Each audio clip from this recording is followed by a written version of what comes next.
court now in session. Please be seated. Your Honor, may I proceed? Yes. Your Honor, for the record, Civil Action 2483 CB 0692. This is Paul O'Keefe, individually and as personal representative of the estate of John Joseph O'Keefe III, et al. Versus C&C Hospitality, LLC, doing business as C.F. McCarthy's, et al. Your Honor, with your permission, at this time, I will call the names of the attorneys in attendance and ask that they state that they are present for the purposes of the record. Thank you.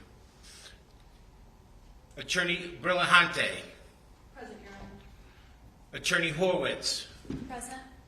Attorney Fell. Present. Attorney Buck. Present. Attorney Diller. Present. Attorney Beaton has been excused, Your Honor. Attorney Holstag. Present. Attorney Rose. Present, Your Honor. Attorney St. George. Present, Your Honor. Attorney Donovan.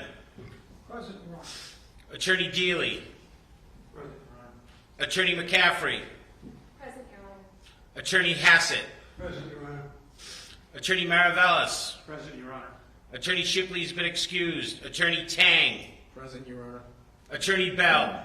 Present. Your Honor, Attorneys Little and Mason are appearing via Zoom. Attorney Jackson's getting some free publicity as well. Attorney Jackson. Present. Attorney Seligson. Present. And Attorney Rosenberg. Present, Your Honor. You can sit down. Thank you. So thank you, counsel, for being here. I scheduled today to be in person because of the significance of what I was advised of last Friday, and because I find the quiet solemnity of the courtroom is a good reminder of the dignity by which courts are supposed to function.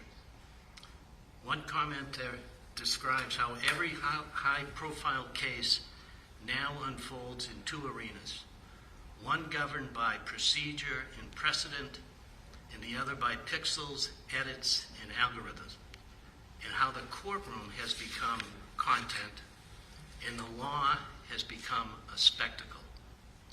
I recently held a hearing on a non-party motion for a protective order. I required the moving party to provide certain information. Such material was filed together with the motion to impound. A hearing that included the motion to impound was held on a Monday morning. I allowed the motion to impound during the hearing. The affidavits of the moving party and the attorneys were impounded. Following that morning hearing, I found that there was insufficient information to support a delay in the deposition of the non-party from going forward. However, I further found that given the claims made in the filings, I would delay making a final decision on the motion until later that day to give the non-party's counsel the opportunity to supplement the record before me.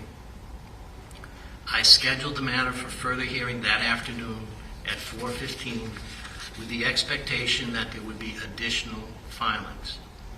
At 2:22 p.m. that day, the non-party's attorney emailed the clerk of this court and all counsel of record, excepting one, additional materials in support of the motion for a protective order.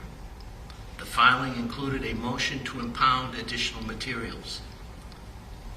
Exactly 30 minutes after the email to counsel of record of the additional material, which included sensitive and private medical information, similar information to what was in the exhibits to the filing and marked provisionally impounded, was posted to an X account at 2:52 p.m. Upon learning this information, I ordered that the parties and counsel provide a certification to the court as to all facts known to them as to any dissemination to anyone other than parties and counsel in this matter of any of the contents of the material impounded on June 8, 2026, and I scheduled this appearance for today. I received certifications from all party and counsel, 32 of them in total. No one apparently has disseminated, nor are they aware of any facts regarding the dissemination of the contents of impounded material to any person or entity other than the parties and counsel in this matter. However, somehow, an ex-account holder not part of this case, apparently received information that was at least provisionally impounded. Orders of the court have been violated either directly or at the very least in spirit. If these orders are to have any effect, all parties involved must operate with integrity. Rule 13C of the Uniform Rules of Impoundment Procedure imposes a duty on all persons to protect the confidentiality of impounded material.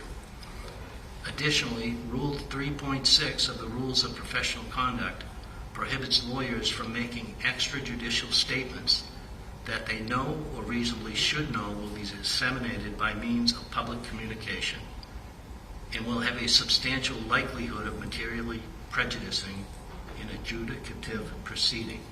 In cases like this, where all parties involved are aware of the public attention, I expect that everyone is taking every precaution to preserve confidential information, to follow the rules of the court, and to adhere to my orders. Because of the disclosure of sensitive private information, I temporarily stayed further discovery of the non-party. If necessary, I am fully prepared to make such order permanent as permitted by Rules 26 and 30. To any issue counsel may raise as to the management of discovery issues being within my discretion, I invite you to look at the following cases. In the 2003 case of Buster v. George W. Moore, Inc., 438 Mass. 635, the SJC stated at page 653, in general, discovery matters are committed to the sound discretion of the trial judge. In a 2002 appeals court case, Mattoon versus the City of Pittsfield, 56 Mass. Ave. Court 124, the court stated at page 131, trial judges have broad discretion to make discovery and evidentiary rulings conducive to the conduct of a fair and orderly trial. In the 1987 case of Solomone versus B. Krul, 399 Mass. 790, the SJC stated at page 799, the conduct and scope of discovery is within the sound discretion of the judge. In Cronin versus Strayer, 392 Mass. 525, a 1984 case, the SJC stated at pages 535 to 536, we remind judges that the scope and timing of discovery is within their discretion, and the prevention of discovery abuse is sufficient justification for the authorization of protective orders. With this authority at hand, judges should not hesitate to exercise appropriate control over the discovery process. And finally, in the 1987 case of Campagna versus the Board of Directors of the Massachusetts Housing Finance Agency, 399 Mass. 492, the SJC stated at page 503 that Rule 37 affords a judge broad discretion to impose whatever sanctions are just in order to ensure that the discovery process operates efficiently. The malicious publication of private information concerns me. Whatever opinion that one may have of a non-party, even if warranted, such an opinion does not allow for the disparate treatment of such individual.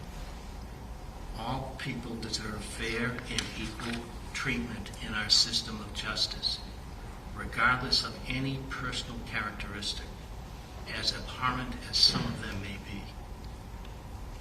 What I am looking for is for the parties is adequate assurances that their discovery served justice and not any desire to weaponize the rules for pettiness and profit. If the parties and lawyers would enter into an agreement to hold private, personal information in confidence, and if the terms were acceptable to me, I would consider entering it as an order of the court so that any violation would be grounds for a contempt finding and appropriate sanction, including dismissal or default. Such an order would need to be more than a stipulation that deposition testimony can only be used for the purposes of this case. I encourage the attorneys to confer and to seek to reach an agreement. In the absence of an agreement, I will consider whether to enter an order based on my plenary authority to control, manage, and oversee the conduct of discovery. While you are conferring and seeking to reach an agreement, I will again remind you, as I have quite often, that the discovery clock is ticking. My final request to counsel with an appearance in this matter is to familiarize yourself with Rule 3.6 of the Rules of Professional Conduct relative to publicity. The rule sets forth a basic general prohibition against a lawyer's making statements that the lawyer knows or should know will have a substantial likelihood on materially prejudicing an adjudicative proceeding.